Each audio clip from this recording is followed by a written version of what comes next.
Hey, welcome again to Drive-In in Korea. My name is Joe. This is my usual regular podcast about food and travel in Korea. Yeah, I'm just getting back. It's a little bit of a rainy day today. We're supposed to have a typhoon, but it looks like it was just a puff. Just a puff. Please, before we get further, please subscribe. I'm just trying to get to 1,000. Just because if I get 1,000, I can start doing these live. And according to Brendan Maloney, the owner of the wonderful pub Maloney's, he watches it just so because he wants to see me crash, and that will only happen if I'm doing it live.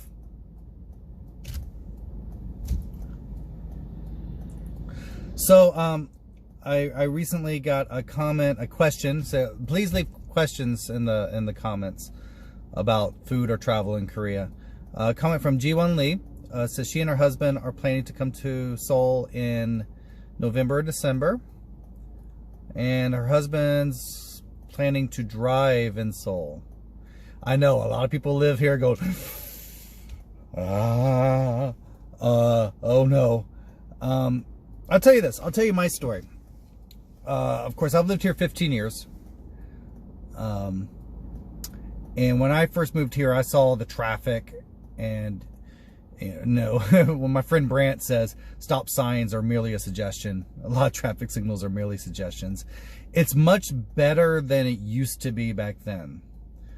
I think a lot of people may have said like, what China is now is what Korea was 10 years ago. The driving's gotten much better, much more responsible. People do obey traffic signals fairly much. The thing is, though, I mean, even though some things are laws,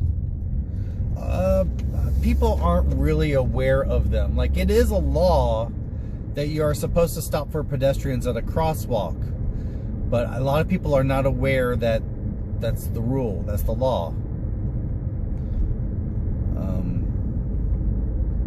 For me, okay, so I went 10 years without driving, so I was actually out of practice by the time I actually got a car and started driving in Korea. At first, it was really nerve-wracking. It was really scary. But then I got used to it, and I am proud to say I've never gotten into an accident here. But the reason is, I mean, even in America, I never got into an accident. The reason was I drive by two rules. I drive like everyone around me is going to do something unexpected, and everyone around me is going to do something stupid.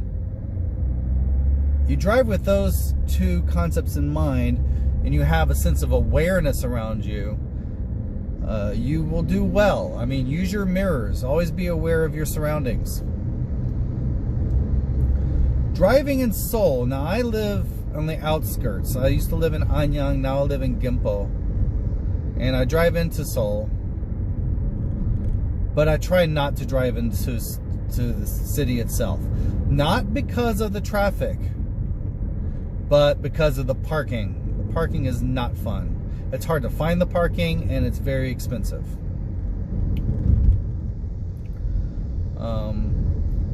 Two places I do avoid driving if I am driving in Seoul are Gangnam and Jongno-oga, Jongno 5ga. Gangnam, even though they're wide boulevards in Gangnam, you got a bunch of assholes in BMWs who just they know that they can control the road. The reason being, this is the way the Korean court system works, is if there's an accident, there's no such thing as full responsibility. Everyone in the accident will take some percentage of the responsibility, and they will have to pay a certain percentage of the fee. So if a BMW, this has happened to people. If you're just sitting at a red light and a BMW just runs into you, there's a chance that you will have to pay 20% of their repair bill. People say that's not fair, and I said this is the way my analogy of how the Korean government works. The Korean government, especially the court system, is like the dad driving the car while the kids are fighting in the back seat. He doesn't care who started the fight. He just wants them to stop fighting. And so he metes out punishment just to get them to stop fighting. Doesn't care who started it. You're both wrong. You both just sit down and be quiet while I drive the car. That's how the Korean government works. Jungno Oga I don't like because it's where all the delivery motorcycles are, and the motorcycles drive like their bicycle. They feel like that they can follow whatever rule they are a part of. Do you follow the rules of a motor vehicle? Do you follow the rules of a bicycle? What do you want? Because they will just go up on the sidewalks. They will just zoom through red lights. And so Jungno Oga is full of them, and they buzz around you like bees. Very nerve-wracking. Very scary.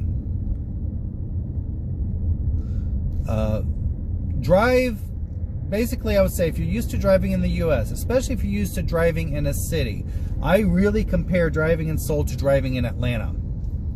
Or I think some people say driving in LA. I think DC is sort of like that as well. New York City, I've ridden in New York City, I've not driven.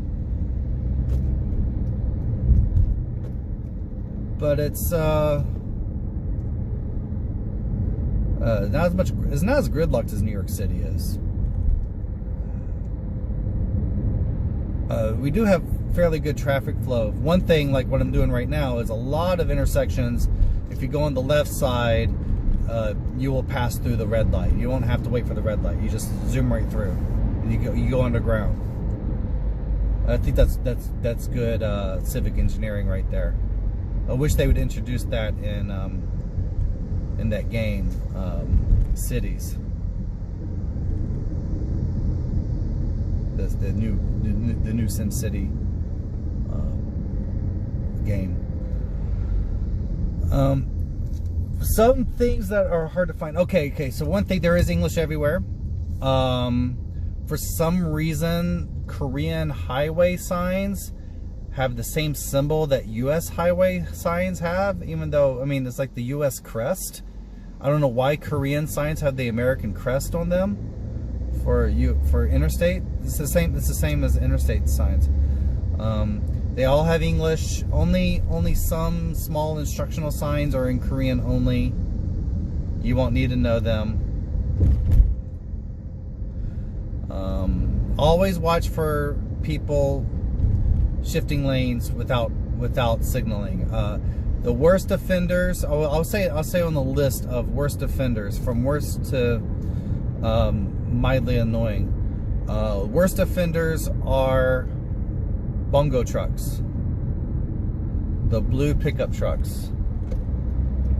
My guess is that they're coming in from the country, and they're not used to how to drive in the city. Next would be taxis with the lights off. Taxis with the lights off are usually have a passenger, and they care more about the fare they're getting from that passenger than about the rules of the road or safety. Next would be taxis with their lights on.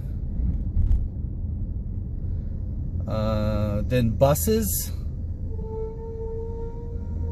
And then I'm just going to say white SUVs.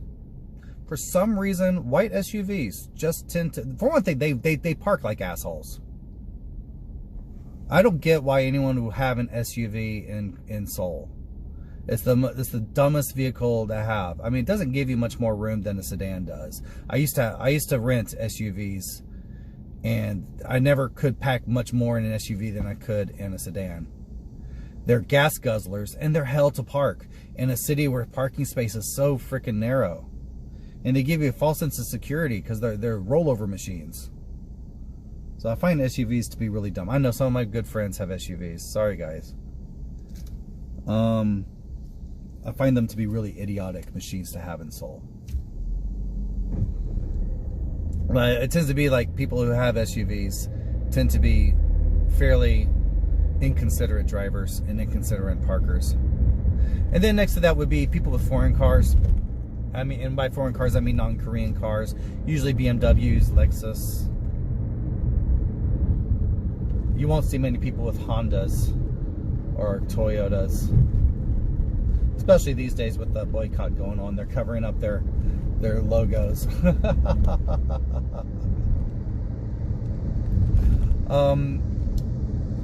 Some special road quirks here. I never remember seeing this in the US, is we have U-turn lanes. There's a lane, sometimes there are lanes on the very left at a light where they're designated where you can do a U-turn. And that's in some cases that's the only way you can get to a certain street, is by going past it and then U-turning and going to it. Another thing that I find is really quirky is that you will find a lot of intersections, I'm about to pass one now, that it's really hard to tell which one you're supposed to get on. It's like exits. It's like a spaghetti, and even if you have what we call a navigation system, a GPS, you have to really pay very close attention because the exits are just like 200 yards away from each other, 200 meters away from each other, and when you're going really fast, it's hard to tell which one is the one you're supposed to be on. It helps to try to figure out ahead of time the name of the road.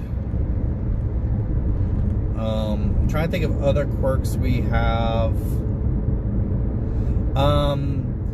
Left turn. Usually, legally, you shouldn't turn left on a circular green unless there's a sign that in Korean says biboho. So you gotta learn Korean.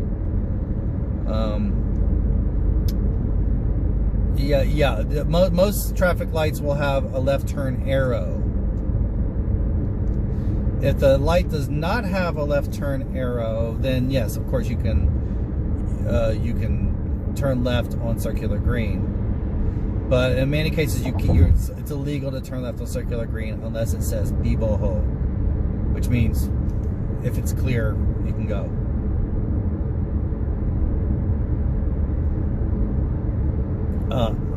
Navigation. I've gone through a few apps. There are very few English language navigation. Please, guys, please help me in the comments, because I'm always looking for a new navigation app. Please post your favorite Korean navigation apps in the comments. I currently use Mappy, M-A-P-P-Y. There's also Kakao Navi. I haven't used it yet.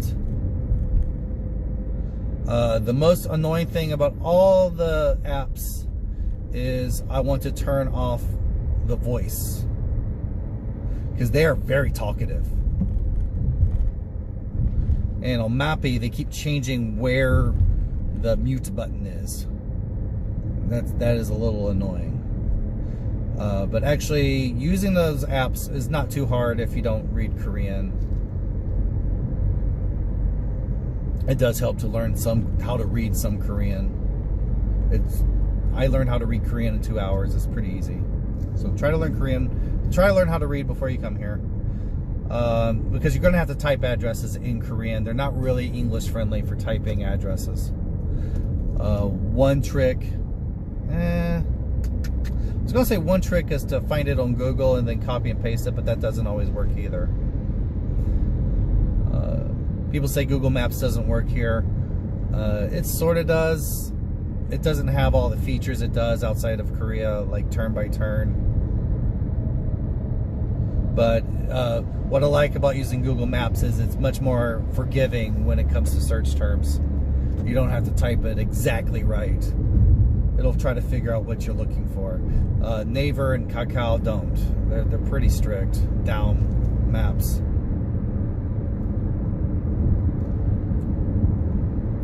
Some other quirks about driving in Seoul. The other reason to have a navigation app is to watch for speed cameras. They'll warn you if there's a speed camera, and if you're blinking, if you're above the speed limit. We don't really have, the cops don't really enforce the laws here. It's not like the U.S. in that sense. The cops prefer to be skipping through the streets with dandelions in their mouths. They don't enforce traffic laws unless extremely so. They will occasionally do drunk driving roadblocks.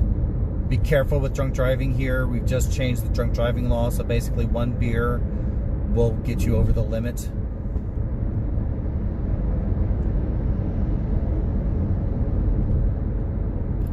In the end, you don't really need a vehicle if you're just staying in Seoul. We have an amazing public transportation system. It's clean, it's fast, it's efficient, it's cheap. There's no like class shame. There's some people, I've noticed that some people that come, and I'm not saying that's anyone that's watching this is that way, but I've seen some people like going, oh no, that's I don't do the subway. That's for poor people. That's not the case here.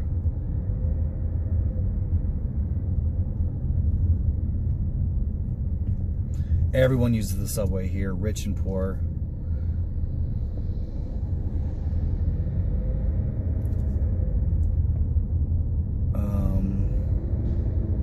Let's see, what other weird quirks do we have? Yeah, so sometimes you might see a police car with its lights on. That just means they're on duty or something. I've never really realized why they would have their lights on. They're not trying to pull anyone over. They're just, like I said, they're just driving, looking for something to do.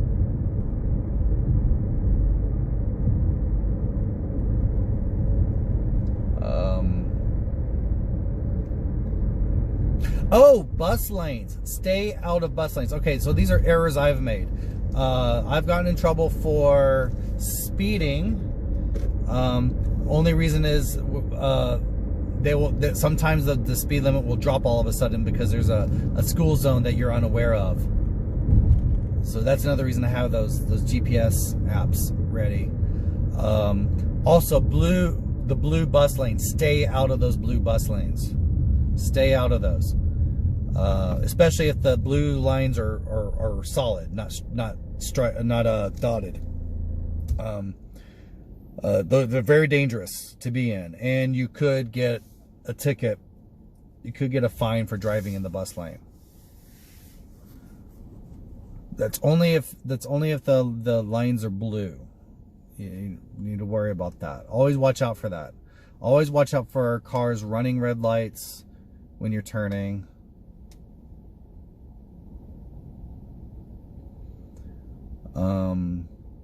What have I gotten fines for? I've gotten fines for being in the bus lane. I've gotten fines for speeding, parking on a place that has a solid white line. Didn't know that was an issue. That was a little annoying because our apartment complex was repainting all the parking garages, so we didn't have many places to park while they're repainting the parking garages, and I had to park outside the apartment complex because there was no place to park. And I got fined for doing that. And we explained to them that the apartment was painting and they didn't have us a place to park as an alternative, and we had to park there. We had no choice. And they said, yeah, well, before they started painting, the apartment complex contacted us, and we said, no, tough titty. Not doing it.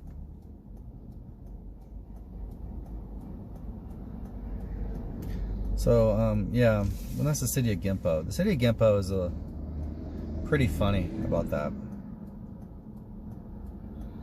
Seoul, you'll find people just park anywhere.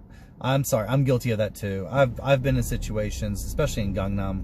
Excuse me, I was gonna honk this guy. Been in Gangnam where I really needed to find parking fast, and there was no parking available. And I just parked in a random area.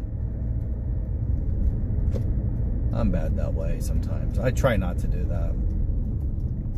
Oh, my friend Jennifer Young says that too. She's my former host of the Soul podcast. Hazard lights means someone's about to do something illegal and irresponsible. Somehow, I think putting on your hazard lights gives you a free pass to do anything. We also honk a lot. Not as much as China does, but we honk a lot. Don't be afraid to honk, and don't be upset if someone honks at you.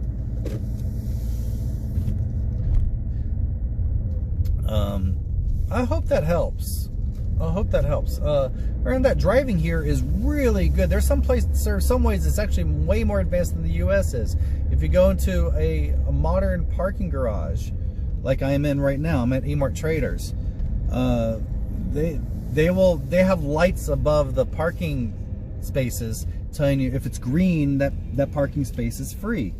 That is so cool. That is so super convenient. It's getting much better here. Oh, we also tend to park backwards. We back into our parking spaces. And this is how the parking's designed too. In America, if you're at a Walmart parking lot, the spaces are at an angle, so it's easier to go forward into that parking spot. And here they're all perpendicular. They're all parallel, perpendicular, whatever. They're at right angles, and so it makes more sense to back into a parking space.